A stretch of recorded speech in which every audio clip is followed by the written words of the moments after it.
संसद में आज भी गतिरोध बना रहा और कई रुकावट के बाद दोनों सदनों की कार्यवाही दिन भर के लिए स्थगित कर दी गई। हंगामे के बीच महत्वपूर्ण विधेयक पारित करने का सिलसिला आज भी जारी रहा।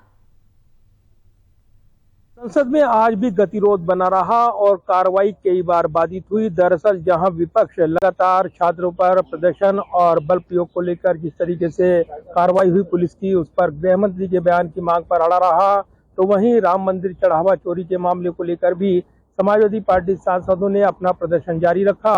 इसके चलते सदन में आज भी गतिरोध देखने को मिला है।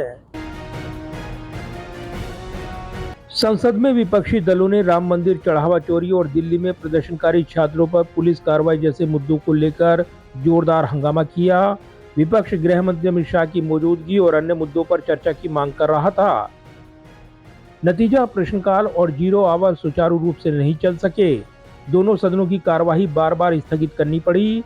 वहीं लोकसभा अध्यक्ष ओम बिरला ने हंगामे को लेकर सदन में विपक्ष को कड़ी नसीहत दी है। कुछ नीतियों और कुछ विधेयकों पर चर्चा होती है, इसलिए ये नारेबाजी करने का मंच नहीं है, तख्तियां लेकर आने का मंच नहीं है। लोकतंत्र का सर्वोच्च मंच होने के कारण हम सबकी जिम्मेदारी बन जाती है कि हम सदन में चर्चा करें, संवाद करें, अपनी असहमति व्यक्त करें। लेकिन सदन चर्चाओं के लिए, इन्हीं चर्चा संवाद से हम देश की जनता का कल्याण कर पाएंगे। नारेबाजी और तख्तियों से हम लोगों की अपेक्षा आकांक्षा पूरी नहीं कर पाएंगे। मेरा आग्रह आपसे मैं पुनः निवेदन करना चाहता हूं। इससे पहले लोकसभा में पहले के स्थगन के बाद दोपहर 2 बजे फिर से शुरू होने के तुरंत बाद वित्त मंत्री निर्मला सीतारमण ने एक अध्यादेश को बदलने के लिए एक विधेयक पेश किया, जिसने सरकारी प्रतिभूतियों में विदेशी निवेश के संबंध में आयकर को समाप्त कर दिया था। वहीं विपक्ष के जिन सदस्यों ने कराधान और अन्य कानून संशोधन विधेयक 2026 को पेश करने के विरोध में बोलने के लिए नोटिस दिया था, उन्होंने अध्यक्ष द्वारा उनके नाम पुकारे जाने के बावजूद ऐसा न करने का विकल्प चुना। राम मंदिर में चंदे की कथित चोरी और अन्य मुद्दों को लेकर विपक्ष के विरोध के बीच विनियोग विधेयक 2026 पारित होने के बाद लोकसभा की कार्रवाई दिन भर के लिए स्थगित कर दी गई। वहीं राज्यसभा में भी हंगामे के बीच जन्म और मृत्यु रजिस्ट्रेशन संशोधन विधेयक 2026 पारित हो गया है। इससे पहले लोकसभा में ये बिल बिना चर्चा के पारित हो चुका था। विधेयक में जन्म मृत्यु के 2 साल से अधिक विलंब के बाद पंजीकरण के लिए न्यायिक मजिस्ट्रेट के आदेश को अनिवार्य बनाया गया है। वहीं संसद में बने गतिरोध के लिए सत्ता पक्ष और विपक्ष ने एक दूसरे को जिम्मेदार ठहराया है।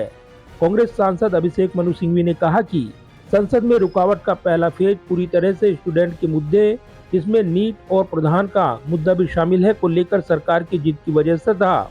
दूसरा फेज इसलिए है क्योंकि न तो होम मिनिस्टर और न ही प्राइम मिनिस्टर एक बार भी डेमोक्रेसी के मंदिर में आए हैं। ये कहते हुए अभिषेक मनु सिंघवी ने हमला बोला है। The first part of the non-functioning days was entirely because of the obstinacy regarding the students issue and the NEET issue and the Pradhan issue. So let us not talk about who is obstinate, who is unyielding. The second part is because not once has the Honorable Home Minister or the Prime Minister graced the portals of the temple of democracy.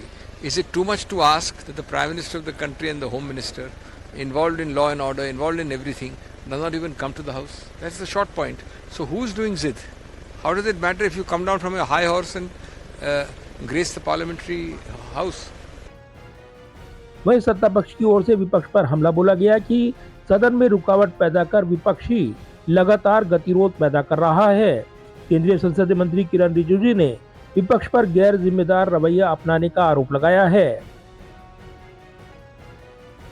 बहरहाल संसद में बना गतिरोध आगे भी जारी रहने के आसार हैं और सरकार अब हंगामे के बीच ही महत्वपूर्ण विधेयकों को पारित करने की रणनीति पर काम कर रही है।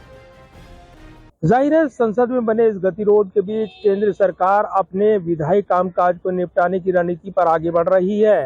हंगामे के दौरान ही महत्वपूर्ण विधेयक पारित किए जा रहे हैं। ऐसे में सदन के अगले कामकाज पर तमाम निगाहें बनी हुई हैं। कैमरामैन विदर्भी के साथ प्रदीप कुमार, टोटल न्यूज, दिल्ली।